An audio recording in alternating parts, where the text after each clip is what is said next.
Good afternoon. I'm Jack Stanley, and welcome to today's concert. It's coming to you from the Blue Room on the campus of Canterbury Woods in Pacific Grove. Today's concert is all about the music of George and Ira Gershwin. George Gershwin was born on September 26, 1898, right at the advent of the 20th century. He was born in Brooklyn, New York. He and his older brother, Ira, were the children of Russian Jewish immigrants, and like many other immigrant children, they grew up in the neighborhood near Broadway and West 28th Street, attending public schools, roller skating on the streets of New York, hanging out, and occasionally plugging songs for the battalions of composers working in the area around Tin Pan Alley. When George was 11, his family bought a second-hand piano for George and Ira. Initially, Ira showed a little interest in the piano, but very soon it became apparent that the piano was George's territory. He sought out mentors who could enhance his obvious abilities and his obvious talent. He began studying with the noted piano teacher Charles Hambitzer, who wrote in a letter to his sister, "I have a new pupil who will make his mark if anyone will. The boy is a genius." 4 years later, after that letter, at the age of 15, George dropped out of school and began playing the piano professionally. And within only a few more years, he was one of the most sought-after musicians in the United States. In the 17 years between 1920 and his tragic death in 1937, at the age of only 38, he would write the music for 36 musicals, over 500 individual songs. From 1920 to 1924, Gershwin composed several songs with lyrics written by Buddy DeSilva, a Tin Pan Alley lyricist with whom he had become acquainted when he was plugging songs for him. They submitted their songs to the annual production on Broadway staged by George White called George White's Scandals. For the 1922 production of George White's Scandals, Gershwin had his first major hit, "I'll Build a Stairway to Paradise," lyrics by Buddy DeSilva. Most of you in today's audience will not have seen the 1922 staging of George White's Scandals, in which "I'll Build a Stairway to Paradise" was performed on a huge stage on which a gigantic staircase had been constructed. The orchestra in the pit was conducted by Paul Whiteman. A large chorus sang the song that would be Gershwin's first hit, while a troupe of dancers danced up and down that stairway. However, 29 years later, many of you will have seen the 1951 MGM film version of An American in Paris, in which Vincente Minnelli reconstructed that staircase for Gene Kelly's famous dancing and singing performance of the song that Gershwin had composed 29 years earlier. Just a year and a half after the success of "I'll Build a Stairway to Paradise," Gershwin was asked to write the music for another Broadway musical, this one with the working title, "Lady Be Good." For this assignment, he teamed up with another lyricist, his older brother, Ira. and that produced a number of lasting hits, including the title song of the show, "Oh, Lady Be Good," as well as a songwriting partnership that would last for 17 years until George's untimely death.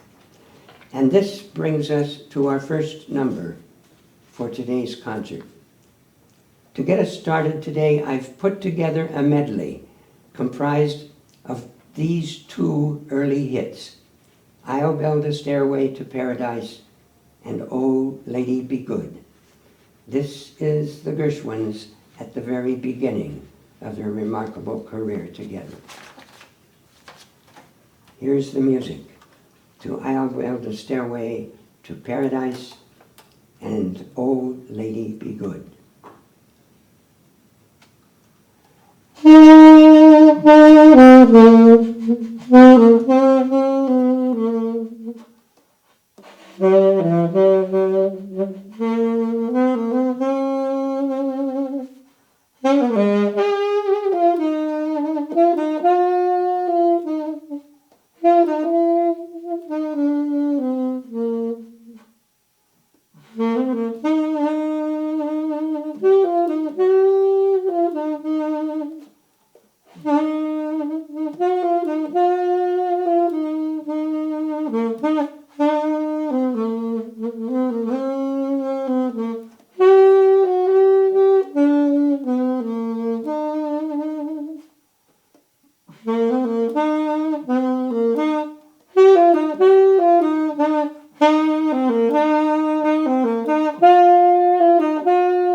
Thank you.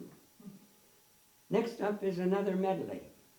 As I said, the musical Lady Be Good produced a number of hits other than the two you've just heard. One of them was "The Man I Love," one of the first songs that George and Ira created for that 1924 musical, and destined to become one of the most recorded of all the Gershwin brothers' songs. It was, however, cut from Lady Be Good just before the opening on Broadway on December 1st, 1924. 3 years later, after it had become popular in both the United States and England, it was inserted into the 1927 Gershwin brothers musical Strike Up the Band, a political and business satire that was in serious need of a romantic love song. "The Man I Love" proved to be that important song. And the other song in this medley is Fascinating Rhythm, another hit that was created for Lady Be Good, where it was sung as a duet by Fred Astaire and, get this, his older sister, Adele. I've put those two songs, composed in 1924 for Lady Be Good, together to form our second medley for today's concert. Here it is, The Man I Love and Fascinating Rhythm.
The Man I Love and Fascinating Rhythm.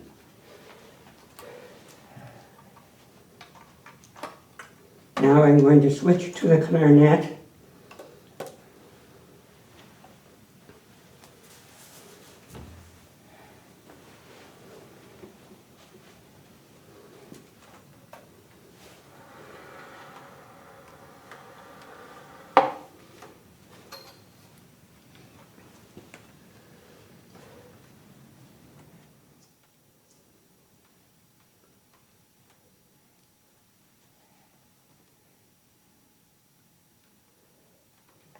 And this will be for one more medley. This one comprised of two hit songs from two different musicals. Someone to Watch Over Me from the musical OK, which ran for over 200 performances on Broadway in 1926, followed by another 200 plus performances in London in 1927. And Wonderful from Funny Face, that enjoyed a moderate success on Broadway in 1927 at the same time that OK was enjoying continued show-stopping successes in London. The show-stopping success was mostly due to Gertrude Lawrence's renditions of Someone to Watch Over Me. And it was in large part due to Wonderful, with Ira's clever lyrics sung by Adele Astaire, yes, Fred's older sister. That funny face was enjoying its moderate success on Broadway. It was 1927, and the Gershwins were just arriving at the pinnacle of their careers. Here it is, our third and last medley of today's concert, Someone to Watch Over Me, and It's Wonderful.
Thank you.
Okay.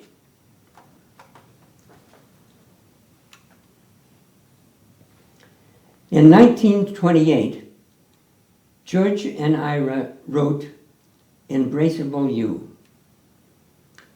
It was written for an operetta with the working title, East is West. The operetta was never published. Then in 1930, it was included, that is, Embraceable You, was included in the Broadway musical Girl Crazy, where Ginger Rogers performed it in a song-dance routine choreographed by Fred Astaire. That performance and the recording that she released of the song made Ginger Rogers an overnight success. Embraceable You became her signature song. It was, of course, covered by many singers over many years and many instrumental jazz artists. Billie Holiday's 1944 recording of it was induced into the Grammy Hall of Fame in 2005. Here it is, the music for that wonderful, long-lasting, very popular song, Embraceable You.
Thank you.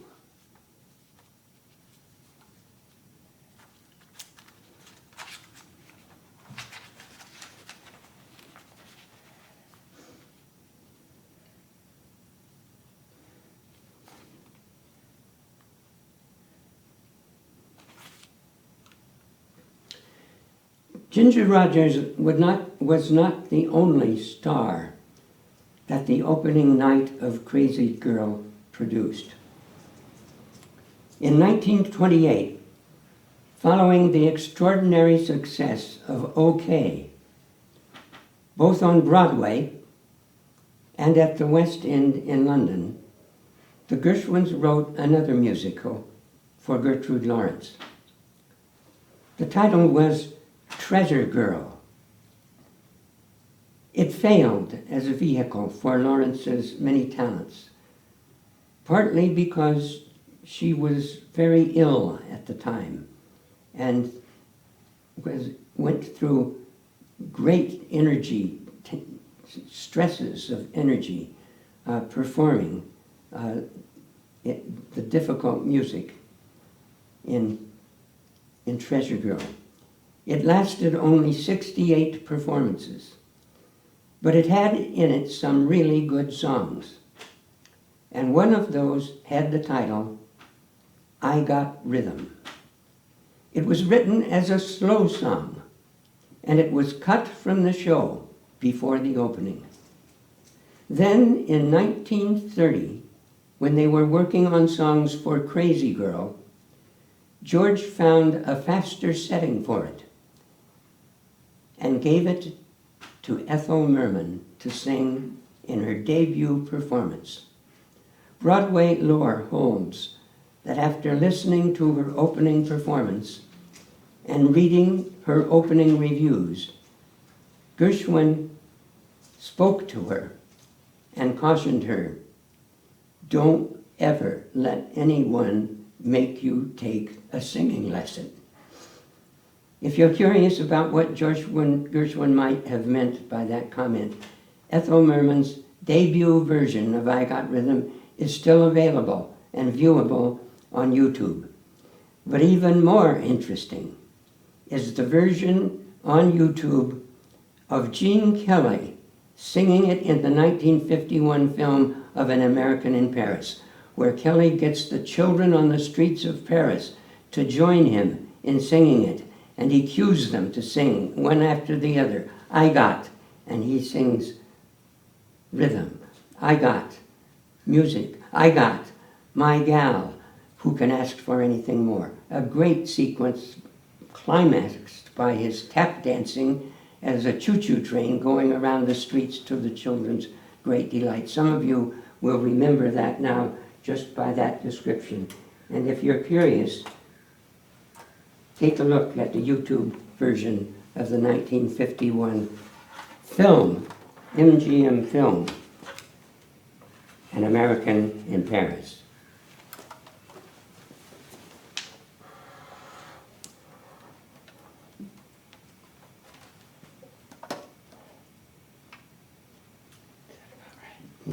Closer. There. Thank you.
Thank you.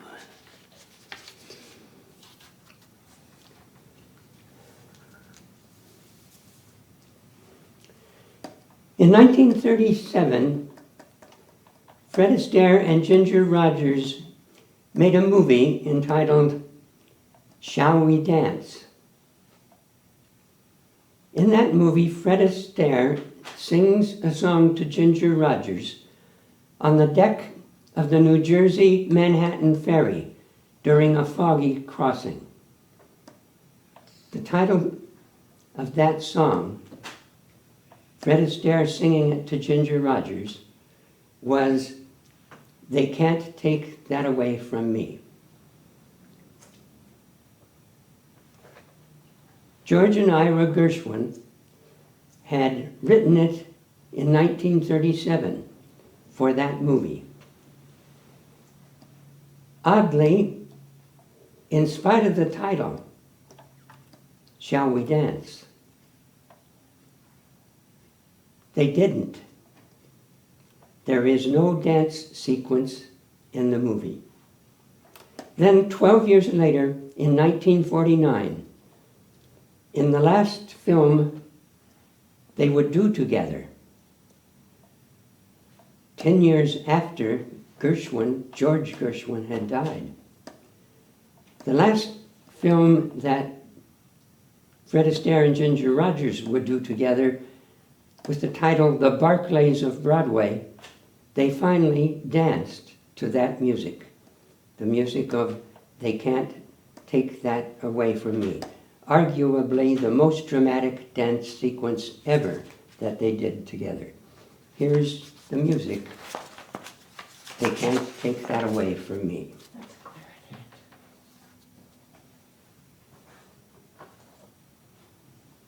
That's clarinet.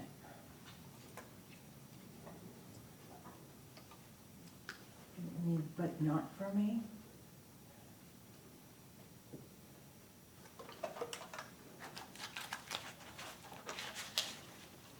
But not for me.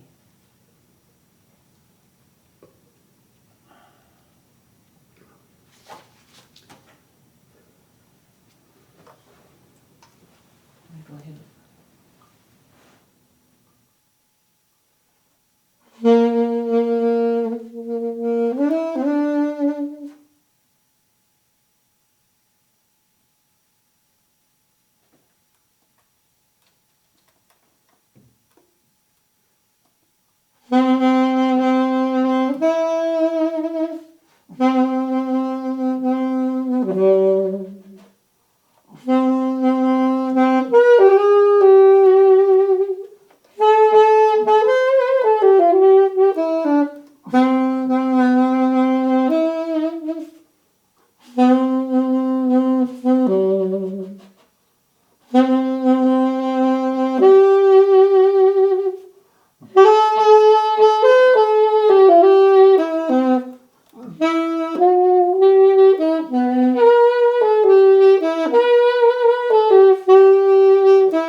Summertime?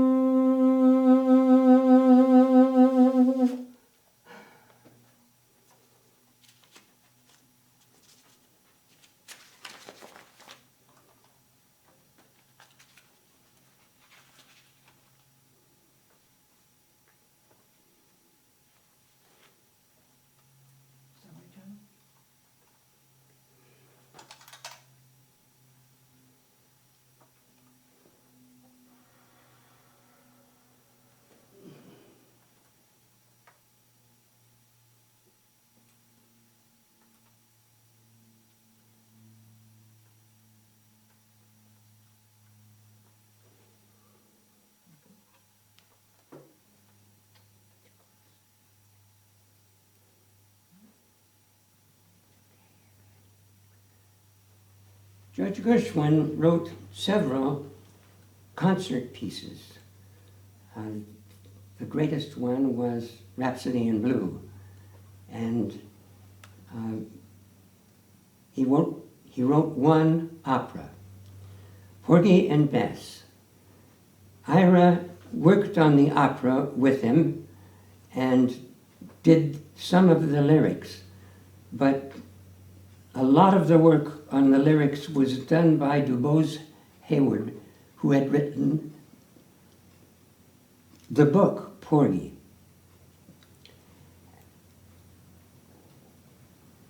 Summertime was the first aria in the opera. The opera opens with Clara, a friend of Bess's, singing a lullaby to her newborn child. And it's a short aria, a beautiful aria, but it is reprised many times in the opera. And dramatically, once when that newborn child had suddenly been orphaned by a shipwreck, with her father going down with the ship and her mother being killed trying to help rescue her father, Bess sings the aria again to the child holding her in her arms. And once more in the opera, at a very gloomy time, the chorus sings the music to the aria, Summertime. We know it, many of us know it, only as a lullaby, a beautiful, slow lullaby. It also was just a very successful aria, a soprano aria, in the only opera that Gershwin wrote. Here's the music to that beautiful aria.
George Gershwin's Summertime.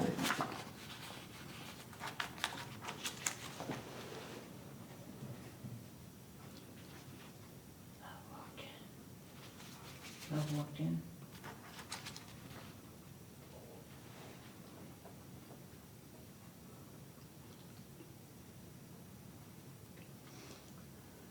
And in 1930, for Crazy Girl, they wrote, "But Not For Me." It was written actually earlier than that, but Ira had not completed the lyrics until 1930 for Crazy Girl. Here it is, "But Not For Me."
And this one was also written in 1930, but not released and not performed until 1937. It was finished by Ira. Ira finally wrote the lyrics. George had written it 7 years earlier. It is in 1937 when George is dying, and a film was being made about the Goldwyn Follies that had run annually for many years, and for which George and Ira had produced many songs. They were writing a film about the Goldwyn Follies, and they wanted one more song for it, and Ira finished the lyrics for it after George had died. And the movie was finally released in 1938, 1 year after George Gershwin's tragic death.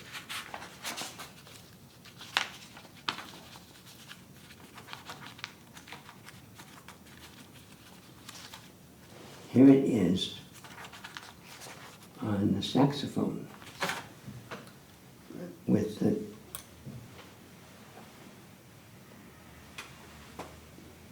the music stand elevated, please. Love walked in. Yes. Foot.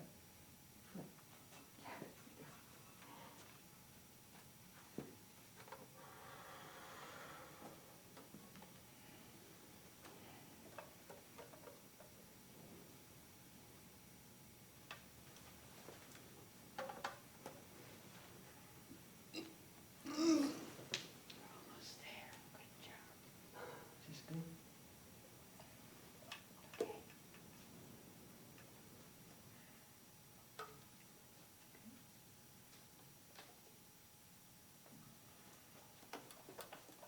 Here it is. Love walked in.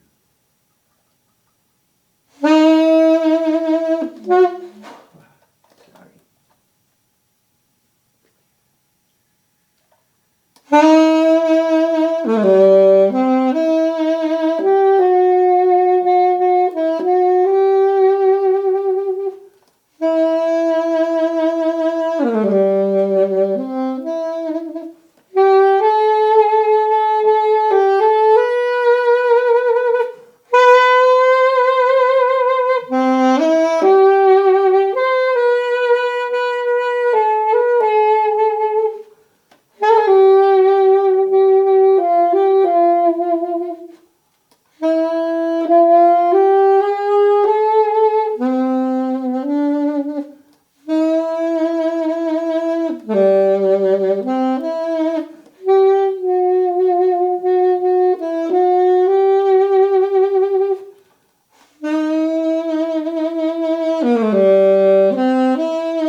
Okay. Now I'll wrap up our concert of the music of George and Ira Gershwin with one last song. A song that they wrote early in 1937. In those early days of 1937, George Gershwin began experiencing severe headaches. The headaches increased in frequency and intensity, and during a concert performance of Rhapsody in Blue, he suddenly stopped and, as if frozen in place for 30 or 35 seconds, people estimated, he just didn't move. Then he was able to continue and finish the concert. He continued to work into the middle of the year and finished the music for Our Love Is Here to Stay, the last song he would ever write. Ira was able to finish the words in time for inclusion in the musical film Golden Follies. The headaches continued into the early summer, and he began to experience strange odors. Doctors were finally able to diagnose a malignant tumor in the brain. Surgery was finally performed on July 11th, 1937, and George Gershwin died during the surgery. He was 38 years old. The song was certainly noticed in the film, but it became famous 14 years later when Gene Kelly sang it to Leslie Caron in the 1951 MGM film, An American in Paris. Here is the music.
Thank you.